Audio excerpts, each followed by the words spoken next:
so the 8 forms of Indian classical dance, we have Odissi from Odisha, which we practice, Bharatanatyam, there is Kathak, Kuchipudi, there is the Kathakali and Mohiniyattam, both from Kerala, there is the Manipuri, and the most recent addition to the Indian classical dance forms is Satriya from Assam. Yeah. So they all have a similar base, but the technique, the style, the language used, they're all different. The costumes, all of that is very different. Bharatanatyam is more, the movements and the technique, it is more dynamic, it's straight, it's sharp, whereas Odissi is more lyrical, it's more soft, it's softer, and the movements are more embellished. So you don't see straight lines, but you see bends. Like all of these are Odissi. Okay. Yeah, so these are Odissi, whereas Bharatanatyam is all straight, they're all dynamic. And which one is difficult? I mean, in process they're both actually of the same base, like the stamping and the, it all follows the Natya Shastra, but I would say they're both equally difficult, but for me, I love the dynamism, the sharpness of Bharatanatyam, but for my personality and character, I incline towards Odissi a little more. It's softer, and I can relate to that better. Indian dance, it usually revolves around the Indian mythology, like it could be from epics like the Ramayana or the Mahabharata, or it could be just stories of the different deities that we have, Lord Ganesha, Lord Shiva, the goddess Parvati. So we usually depict short narratives from all of these. The Odissi comes from the state Odisha. Before this it was Orissa, and earlier on Kalinga. Kalinga, we've got many connections between Malaysia and Kalinga, and there they worship Lord Jagannath, which is Krishna, another form of Krishna. So it's more of a tantric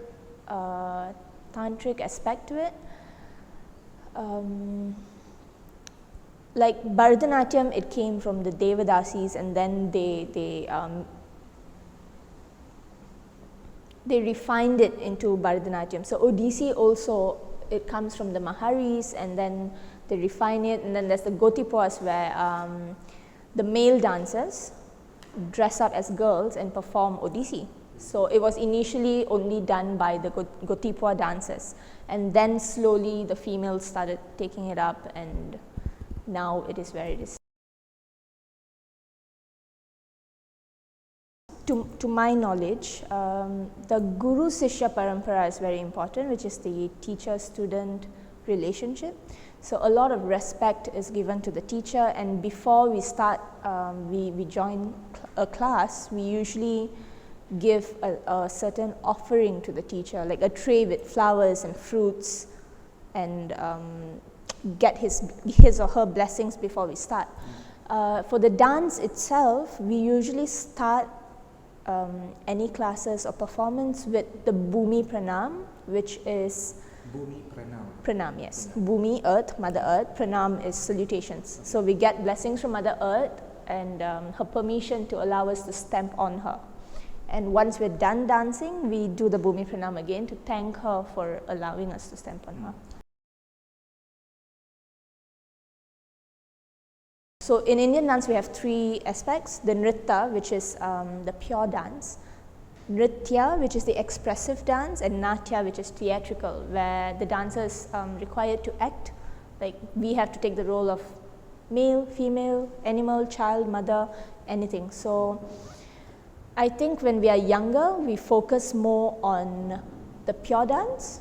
So that is what attracts us, but as we get older, we start feeling the rasa, the emotions, and how to express it out, and as we mature, it comes. Yeah. For us who have been dancing here for many years, we always find that coming to Sutra, dancing is a way to bring us out of the mundane routine, and like whatever it is, whatever you're feeling, whether we're feeling low or we're angry or we're stressed, we always come back to dance to get us out of it, to save us from whatever that's going on emotionally.